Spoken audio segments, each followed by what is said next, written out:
Hello everyone, welcome to Back Me channel. I hope everyone is having a wonderful day. Before starting the video, please go ahead and hit the subscribe button.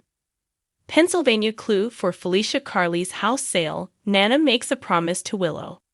According to General Hospital, Willow Corinthos told Michael Corinthos why she wanted Nina Reeves to stay in her bubble after she got home. Willow believed that they deserved to share their miracle with everyone, even those deserving nothing from it. Willow wanted to get to know Nina and let Nina get to know her now that she had a second opportunity. He encouraged Nina not to give up on having Willow in her life while they were at sunny Corinthos' penthouse. Eventually, Michael contacted to give an update on Willow's release and to let her know she needed her mother. She thanked Nurse Clara, Susan Dayall, who was with Willow at the time, for going above and above. Clara was happy to learn that Willow was open to giving Nina another chance. As soon as Nina and Sunny arrived at GH, she became terrified about the secrets she was carrying and told Sunny that she couldn't do this. When Clara arrived to give Nina a mask for the visit, she became less concerned that she would screw things up. Willow informed Nina that she wanted Nina to be a part of the bubble that could view her at the gatehouse after Nina entered Willow's room. However, Willow didn't want any more fights because Carly Spencer, Laura Wright, would also be included in that bubble. Willow received reassurance from Nina that their conflict had been resolved. Sam McCall was informed by Carly in the kitchen that she intended to sell the home and get a condo with Donna Corinthos. Sam questioned whether Carly was truly prepared to leave her house and was aware that Drew Kane wouldn't support her decision. Carly claimed that Drew wouldn't discover the truth until it was too late and pretended that she had no choice because it was a financial matter. Even though Carly created a lot of memories in that home, she insisted she could rebuild her life and felt she could take those memories with her. Felicia pretended to be a maid and entered the Metro Court using a keycard after Martin Gray. Michael E. Knight left his suite. Tracy Quartermain, Jane Elliott, who wanted to recruit Diane Miller, placed a check in front of her by the Metro Court pool. Tracy said if Diane could help her prove the deceptor was stolen intellectual property in court, there was plenty more where that came from. Tracy brought out some private information, and Diane examined it before inquiring where she obtained it. Tracy was coy about it, but she presented Lucy Coe, Lynn Herring, as the dishonest party in this situation. If Diane was going to pursue the case, she maintained that she required further information, such as the owner of the deceptor's property rights. Diane accepted the check and stated that she would like a third of the court payback because Tracy had made it obvious that she would get what she needed.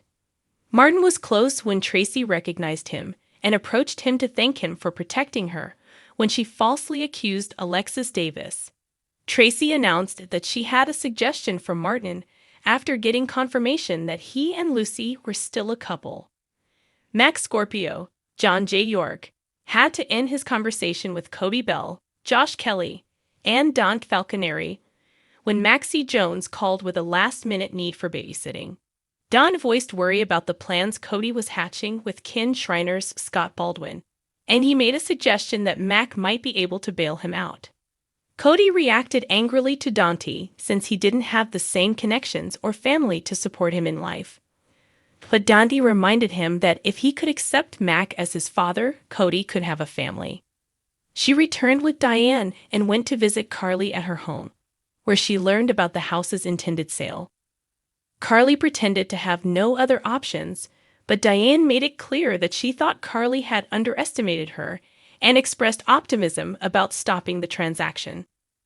Sasha Gilmore took one of the medications that Dr. Damon Montague had prescribed at Deception just before Brooklyn Quartermain interrupted to ask how Cody had gotten off the hook. Sasha went over everything with Brooklyn and Lucy before leaving to have a coffee. In preparation for their encounter, Lucy to watch James West, Gary James Fuller, and after all of Felicia's private investigator investigating, she joined Mac. Felicia stated she was handling a case for a friend and threw a lot of rubbish on a middle-of-the-floor old sheet. James noticed Martin's name on the shredded bank statement as he and Mac assisted Felicia in putting it together like a puzzle. After some time, Felicia learned that Martin was receiving a monthly deposit of $50,000 from a bank in Pine Valley, Pennsylvania. Maxie arrived late at deception and was met by Lucy's allegations. She blamed Maxie after it discovered an unauthorized download of private data from their shared disk. Maxie's computer was used to steal the information, but she stated there was no need to download it because she always had access to it. Additionally, Maxie pushed Brooke Lynn to support her. As Lucy wondered who might have downloaded the files instead, Brooke Lynn became uneasy. Keep an eye out for more deception drama, as General Hospita predicts Brooke Lynn will need to act swiftly and provide Lucy with an explanation. Nina receives the news she's been waiting for on General Hospital. In the General Hospital recap, Willow and Nina take a significant step. Featured hospitals in general. In this episode, Willow asked to see a shocked Nina, and Michael made an effort to be encouraging.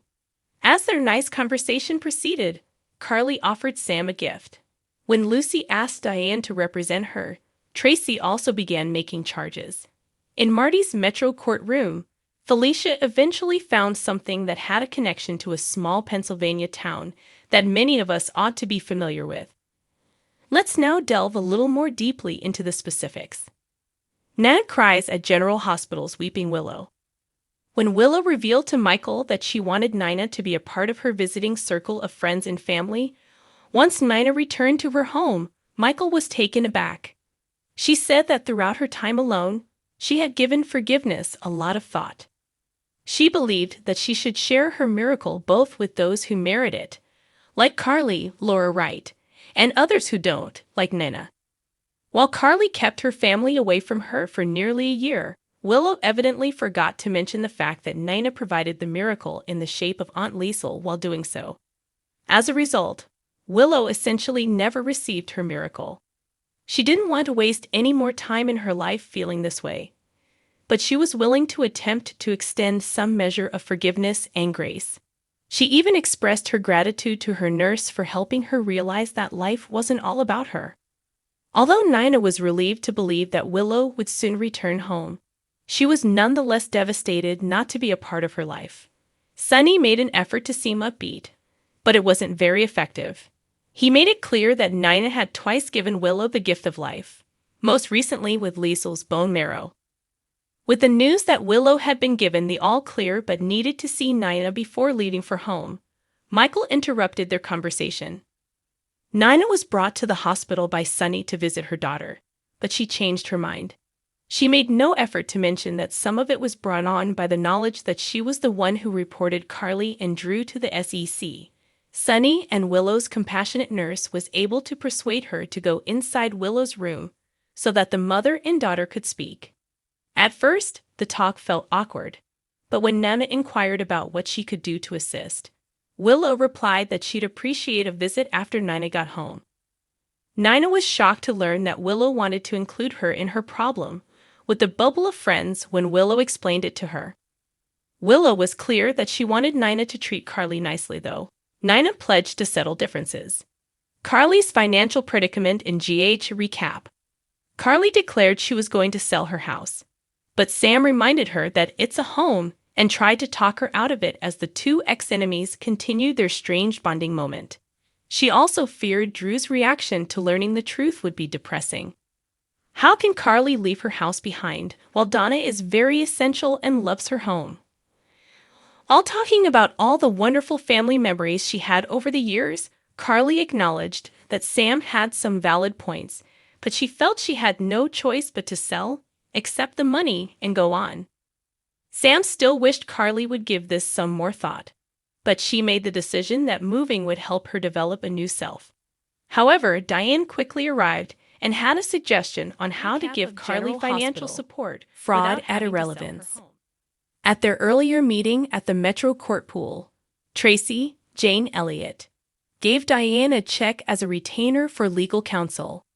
Tracy was prepared to file a lawsuit because she thought deception had stolen the concept for the deceptor.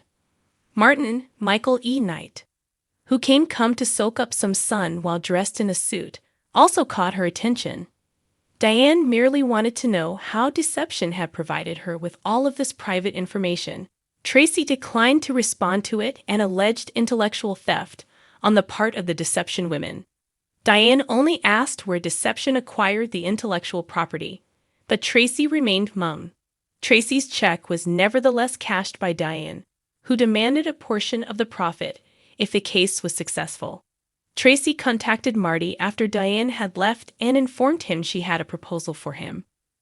Sasha was about to take her freshly prescribed addictive Benzies when Brooke Lynn and Lucy, Lynn Herring, who were overjoyed that Cody's charges had been dismissed, entered the room. But Lucy was more concerned with Maxie's whereabouts.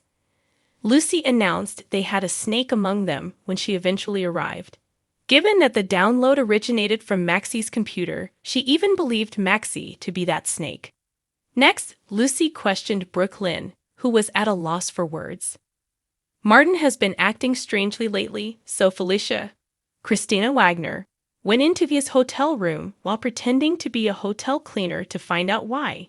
She did, however, eventually show up to babysit for Maxie and hang out with James and Mac, John J. York. She made a suggestion that she had a fresh case, and then she threw Martin's hotel trash onto a sheet to seek for hints.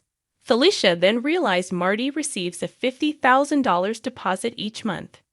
As it turned out, Pine Valley, a town in Pennsylvania, was the source of all the deposits.